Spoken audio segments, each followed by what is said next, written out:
My name is Mathias Sundin. I'm a member of parliament for Folkpartiet, the Liberal Party here in Sweden. I live a couple of hours outside of Stockholm in Norrköping, Östergötland. I read the headlines about Bitcoin for a few years. I saw almost all the headlines have been about drug trades and and the volatility and speculation. So I really didn't bother. I didn't read the articles. I just saw the headlines and thought, well, that's some sort of new internet thing, nothing really serious. Then I listened to a podcast, a Swedish podcast. They discussed Bitcoin, cryptocurrencies, and I thought, well, maybe I missed something here. Maybe there's something really interesting here. And they recommended an article written by Mark Andreessen, the Netscape founder. And I always thought he has interesting ideas. So I read the article in New York Times, I think it was about a year ago. And then I realized, wow, this is really, really something. He said, this is an invention of like the personal computer, like the internet, that magnitude. So I thought, well, I have to study up on this. So I really did. And I think maybe not sure. Maybe Bitcoin has a bright future, but Bitcoin could fail. But the blockchain technology, I think, has a really big potential. I wanted it to be a statement about Bitcoin and cryptocurrencies, that this is a really interesting technology. It has the potential to really change a lot of things here in the world, and in many ways make it a better place. Like I said, the headlines has been about, there've been a lot of negative headlines about Bitcoin, and I want to try to change that perception a bit, so people could realize this is really something else. Yes, you can use it for criminal activity, just like you can use the dollar or krona for criminal activity. You can judge Bitcoin or the blockchain technology based on who uses it right now. The police have to hunt them down, those criminals, just like the criminals who deals in dollars. And I wanted to point out to people that the blockchain technology and everything you can build upon it like a platform. It's not just a currency. It's something much more that has enormous potential to transfer value over the internet in a safe and secure way. And I only accepted Bitcoin, no other cryptocurrencies. I could have accepted others, but really Bitcoin was the only one I had studied, so I didn't want to risk anything by accepting other currencies, and maybe some of them wasn't that serious. I think this is more long term. Had I received 500 bitcoins or anything like that, I guess more people would have tagged along immediately. But they saw I received about $1,000. So back then it was like 2 bitcoins. Today it's like 4 or 5, depending on the daily valuation. But there's some interest here in Sweden. People ask me about it. What is it really? They like me. They read the negative headlines. But what is it? What is it? Can you tell me how does this work and everything?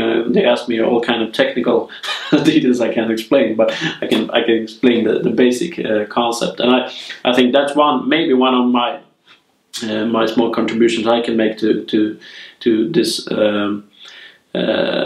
development, is that there's a lot of geeks now in Bitcoin, and they're very good at explaining all the technical details for other geeks. I don't really understand that. I understand the basic concept, and maybe I can translate that into other people who are just as stupid as me.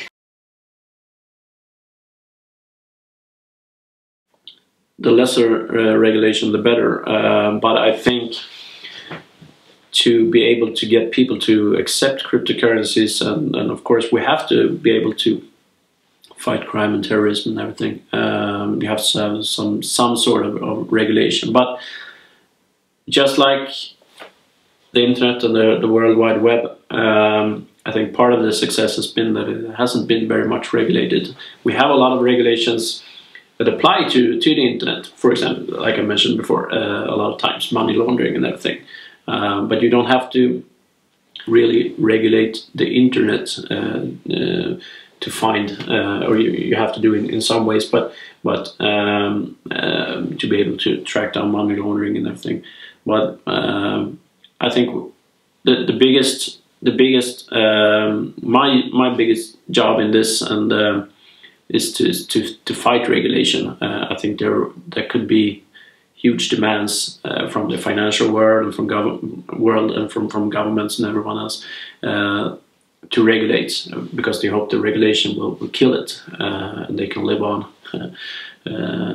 happy forever with their old business models. So I think some sort of regulation will have to be in place, but the lesser the better, I think. It could be both it's both a good thing and a bad thing going forward. There's way too much information about everyone on the internet, and both governments and companies they can know a lot about your private life, and I think that's a problem. There's also, of course, good things with that. You get the services you prefer and everything like that. But so that could be a good thing about cryptocurrencies. They're more anonymous, but there could also be a problem with laws like money laundering and fighting terrorism and everything. The regulators could have a hard time accepting Bitcoin and other cryptocurrencies because of the anonymity. But there also, I've seen there's some sort of myth going on with, at least when you talk about Bitcoin, with the bankers, for example. They think everything is anonymous, but it's up to you, really. If you want to exchange Bitcoin into dollars or krona or whatever, or the other way around, and those companies could demand that you're not anonymous. So it's really up to the players to decide which parts should be anonymous and not. So the anonymity is I think it could be both a problem and part of the success for Bitcoin. Depends. I think they could have. Sweden's a really great startup country. Niklas Zennström, the founder of Skype, he has a VC firm now, Atomico, and they presented statistics for the entire world. Billion-dollar startups has received a valuation of at least $1 billion in the last 10 years. The US, of course, in the first place. China in second place, Sweden in third place. We have 5 billion-dollar startups in the last 10 years, and a lot of others coming up. So it's a great place for startups. But the Bitcoin companies, we have some investments in a few of those. KNC Miner has a server hall up in the Nordics. But we also have some problems. We have the banks here in Sweden. It's a problem around the world, but the banks they're skeptical to having Bitcoin companies as customers. Of course, they have to live up to the rules and regulations about terrorism and money laundering and everything like that. So they have to be able to track the money and see where they come from. So that has been the first objection. But the Bitcoin companies, the exchanges here in Sweden, have shown the banks we can do this. Our customers, they're not anonymous. They have to prove to us who they are and everything. We live up to the standards and regulations. But still, the banks are skeptical. So I've arranged a meeting here in the Parliament before Christmas with the banks and try to bridge the gap. And I met a few days ago with the Swedish Bankers Association also to find try to bridge the gap. And the reason they say that they're really skeptical about Bitcoin and cryptocurrencies. They don't really know what it is, and they don't really know how it works. And there have been some from the European Bankers Association. There have been some warnings in reports and everything. So they're kind of skeptical. So we have to bridge all those gaps, all those that kind of issues will come up, not just in Sweden, but in many countries. But we have to solve them here. And if we can solve those problems, the Bitcoin startups has a bright future in Sweden, I think. I read about the passport thing built upon blockchain technology, and that's I'm way too stupid to really understand the technology. It's not my area of expertise to predict or even try to guess what different currencies or what different blockchain technologies will be successful. That's up to the market, really. My job is try to get people to understand the potential, and when we see objects, when we see problems occur, I will try to help fix them, like the problems with the banks here in Sweden. I'll try to do my small part in getting that problem fixed. I haven't thought very hard about that, but I think the system we have now with the national states, I think that's going to prevail for a pretty long time. Like you said, there could be some sort of this makes it possible for companies to be more of a nation, but I think that is pretty many years down the road, because the concept of like we have today with states is a very strong concept.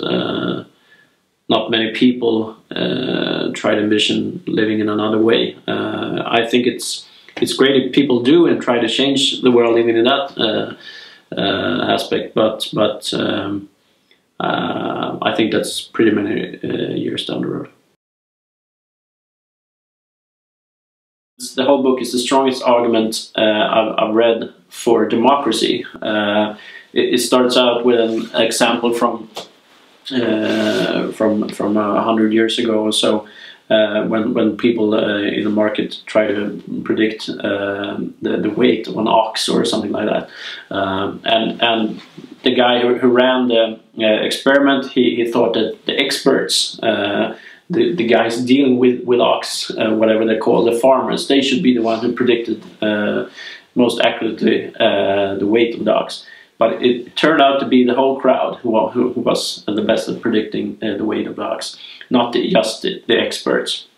And that's a very strong argument, and the whole book with a lot of examples is a very strong argument for democracy, and that people in groups, in small groups or in huge groups like the internet has made possible, is really the best way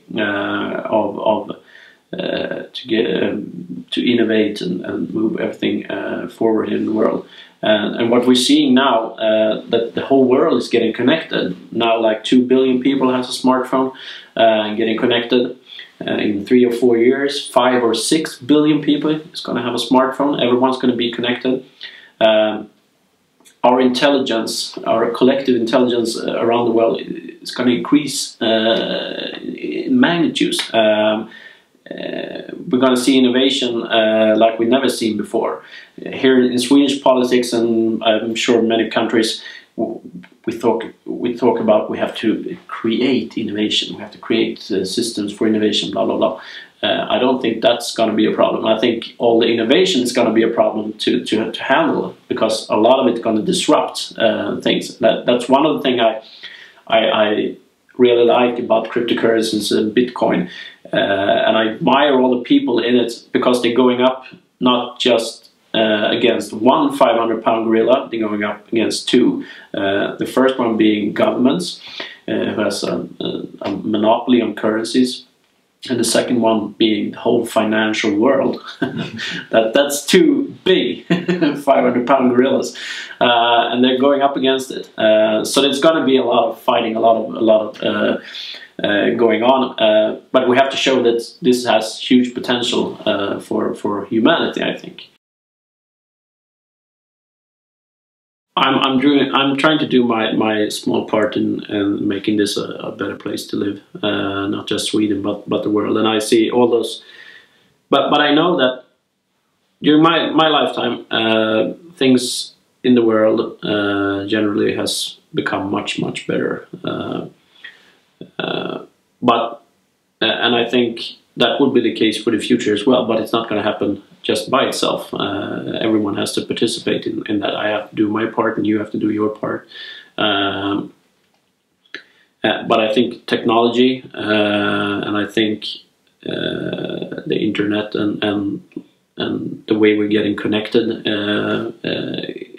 that's a huge opportunity for humanity. We can take some great leaps forward.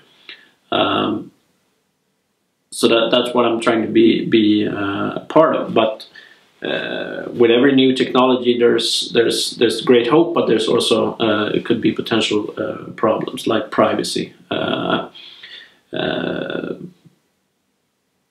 That you and me, that we're sitting here, that's now government knowledge, or it could be.